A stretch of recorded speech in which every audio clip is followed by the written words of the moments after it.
Après s'être assuré de la mise en terre effective de toutes les plantes mellifères dans les champs écoles apicoles du Mont Louboué, le groupe Academia RDC, avec l'appui de Melbet, entame l'une des étapes les plus déterminantes du projet, la fabrication des ruches. Cette phase s'inscrit dans la mise en œuvre du projet d'apiculture durable pour l'autonomisation communautaire et la conservation de la biodiversité. Sous la coordination d'Ekaku Lewutsapu Michael, expert en apiculture et coordonnateur des activités du projet, les techniciens menuisiers sont réunis pour recevoir les orientations techniques nécessaires. L'objectif est de garantir des ruches conformes aux standards apicoles et adaptées au contexte écologique local.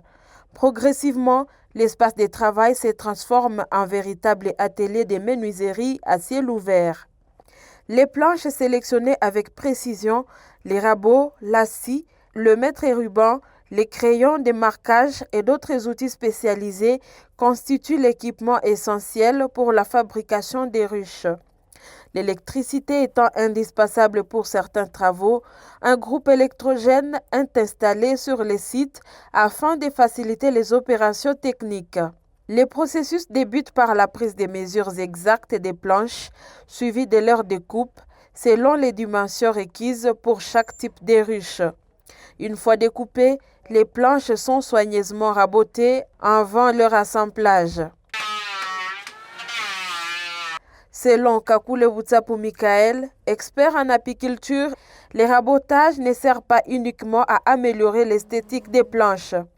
Il constitue une étape essentielle pour la protection des colonies d'abeilles car des surfaces lisses limitent l'installation des parasites et réduisent les risques liés aux prédateurs. Nous devons toujours assainir nos plages parce que vous allez vous rendre compte que les plages que nous avons dans la zone sont d'abord fendues par des machines et les machines qui utilisent trop des huiles moteur, bien entendu. Avec ça, ça n'arrive pas au moins à être compatible.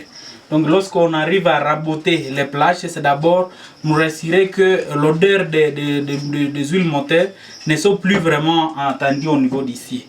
Et en second lieu, lorsqu'on arrive à l'assainir de cette façon, c'est nous assurer que cette ruche qui sera fabriquée à ces lieux ne pourra plus avoir d'autres entrées. Nous allons nous assurer que seul le trou d'aval sera susceptible de pouvoir être la seule porte d'entrée dans cette ruche.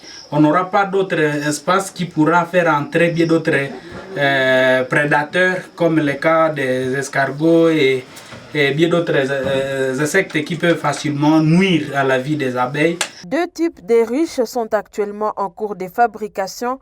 La ruche, la grande améliorée, adaptée aux réalités locales et aux pratiques communautaires, ainsi que quelques ruches expérimentales de type Langstroth, destinées à tester des techniques modernes d'apiculture et à améliorer progressivement la productivité du site.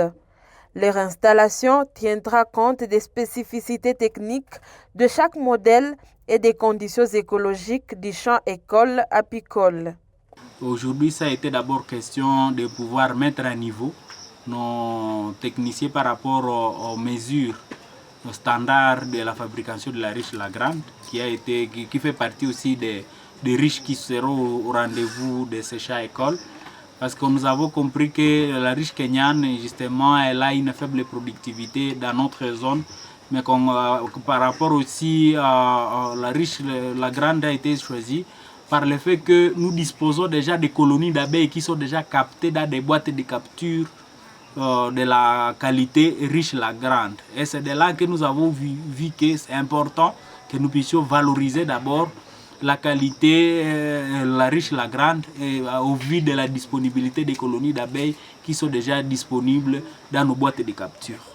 Et c'est de là que nous avons jugé bien que nous puissions doter à nos techniciens, menuisiers, des mesures susceptibles à pouvoir fabriquer une riche, la grande standard qui pourra aussi faciliter non seulement une bonne continuité de l'exploitation apicole, mais aussi faire en sorte que les normes écologiques puissent aussi être respectées au vu de la biologie des abeilles.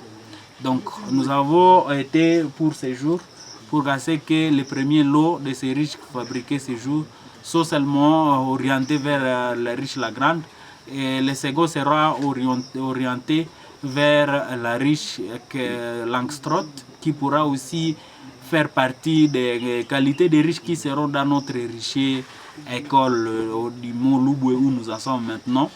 Les coordonnateurs invitent par ailleurs les habitants à collaborer activement en signalant toute présence des colonies d'abeilles dans la zone. Ces colonies pourront être captées et installées dans les nouvelles ruches, contribuant ainsi au développement rapide de l'activité apicole sur les sites. Ces apprentissages pratiques sont suivis avec intérêt par les bénéficiaires en formation. Madame Dibito Rachel, participante au programme apicole, souligne que cette expérience lui permet d'acquérir des compétences techniques autrefois perçues comme réservées aux hommes. Elle encourage ainsi les autres femmes à s'impliquer dans la filière apicole, porteuse d'opportunités économiques durables. C'est ma première fois de participer à la pratique. Vraiment, c'est très intéressant. Vraiment, il faut beaucoup de concentration. Il faut aussi du courage. Et il faut aussi beaucoup de main-d'œuvre. Il faut se partager des tâches.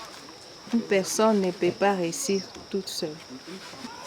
Bon, pour d'autres femmes, je les encourage seulement de chaque fois s'intégrer à tous travaux. Et puisque c'est intéressant et puis ça peut les aider dans les jours à venir. Ces activités de fabrication des riches s'inscrivent dans le cadre du projet d'apiculture durable pour l'autonomisation communautaire et la conservation de la biodiversité mis en œuvre par le groupe Academia RDC sous la coordination de Kakule Wutsapu Michael avec l'appui financier et technique de Melbet.